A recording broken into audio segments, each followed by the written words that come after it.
Along with the writ of execution that you will file, you'll also file a second memorandum of cost, but it's a memorandum of cost after judgment.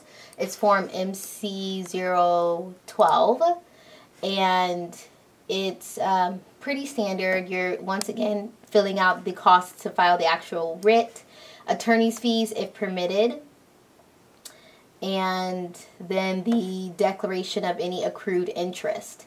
So Lennon also likes to make sure that he does a separate declaration that will be in support of the memorandum after cost.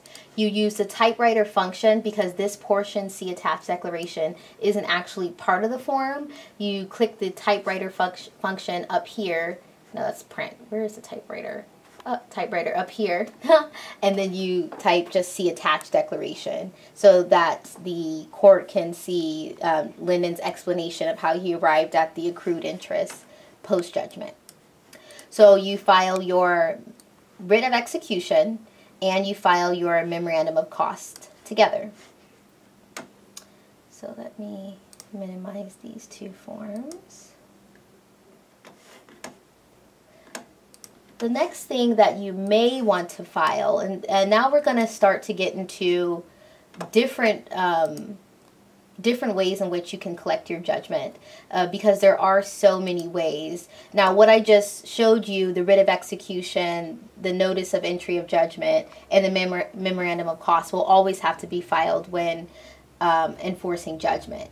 However, if the case is one in which the defendant owns real property, you have another option available to you to file the abstract of judgment, which is essentially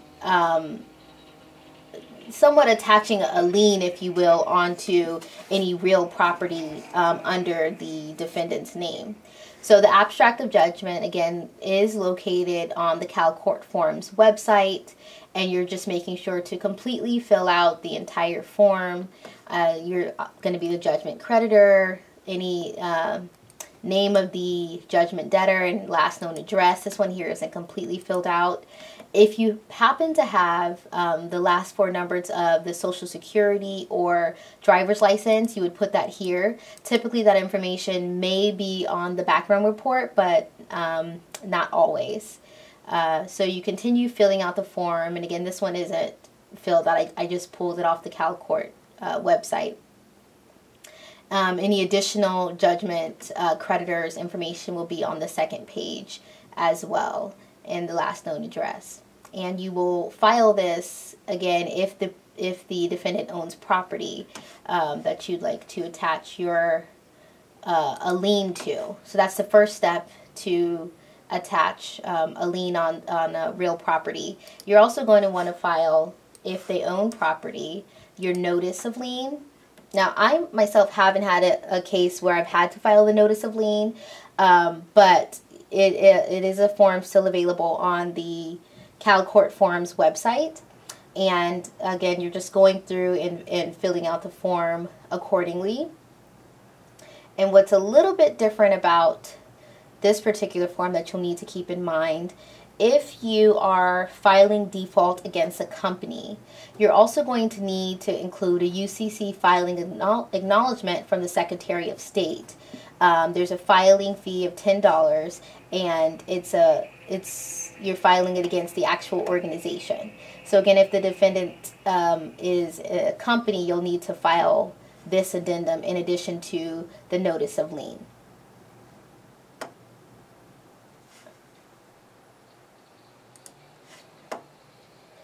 Okay, another option available to enforce judgment is the wage garnishment option.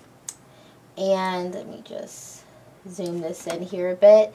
There is a separate how-to, so I'm not going to go into details on this recording here, but there's a separate how-to on how to garnish wages. So if you know that where the defendant works, then you can file, again, your writ of execution, your notice of judgment, and your memorandum of costs, and you will begin the process to garnish their wages. So you'll want to go ahead and take a look through the how to start the wage garnishment process, and this will tell you any limitations, the different types of wage garnishments there are, and how to proceed with actually garnishing the defendant's wages. This how-to is saved to box under litigation, forms, collections, and then enforcing judgments. Okay, so this is the additional paperwork that you will be attaching to the demand letter that I spoke about so long ago in the beginning of this recording. So with your demand letter for payment, again, you have your notice of judgment, and that's really just a courtesy copy.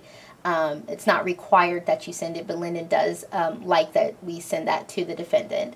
You also will have your application order for appearance and examination.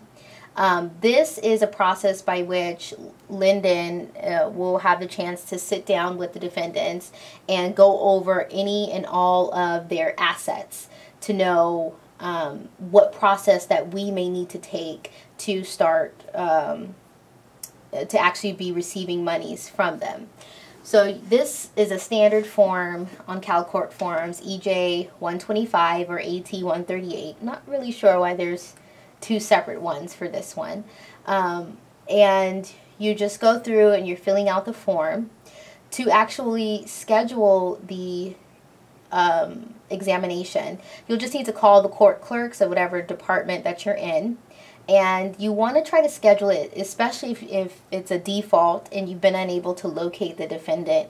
Linden suggests that we schedule it for at least 3 months out. So once you have the hearing date, you'll go ahead and enter that information in prior to filing your application in order for appearance and examination. And you'll go through and continue filling out the form, and there's Linden's signature there on the very bottom. Now, also important to note is the final page on the application order for appearance is a special language that you'll need to include. And so this special language is saved to box.com under Forms, Litigation, Enforcing Judgment, and you'll see it as application and order language. And so this part isn't typically filled out, so you'll need to, it's a quick copy and paste job that you'll do, but you do want to make sure that you use this exact language when you're filling out the form. And that is the form. Attached to this form as an exhibit is the subpoena ducis tecum, and I'll pull it up here. And the subpoena ducis tecum just thoroughly explains all the documents that the defendant is required to bring with them at the hearing. So I will also save to Forms, Litigation, Collection Actions, and Enforcing Judgment. Let me scroll up to the top here.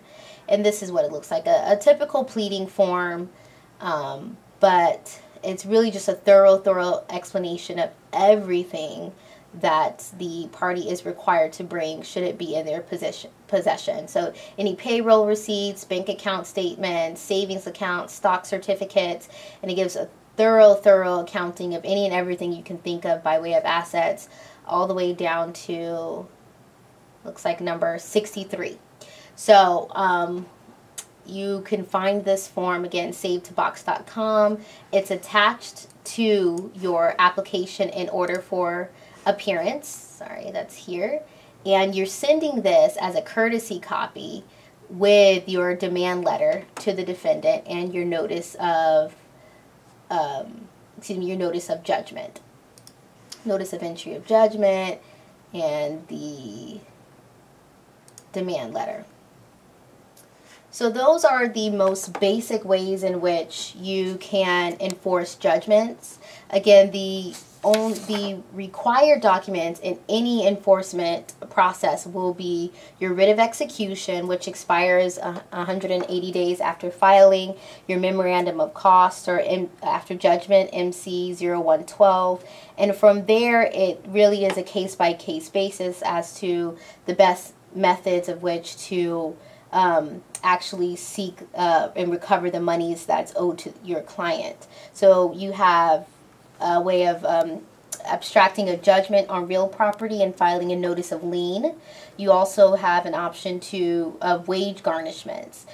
There are more options available to you, but they're typically not options that we use here at Webb and Bordson. However, if you'd like to see a thorough list of them, they are available under a judgment enforcement checklist, saved to the same area, litigation, collection actions, and enforcing judgment.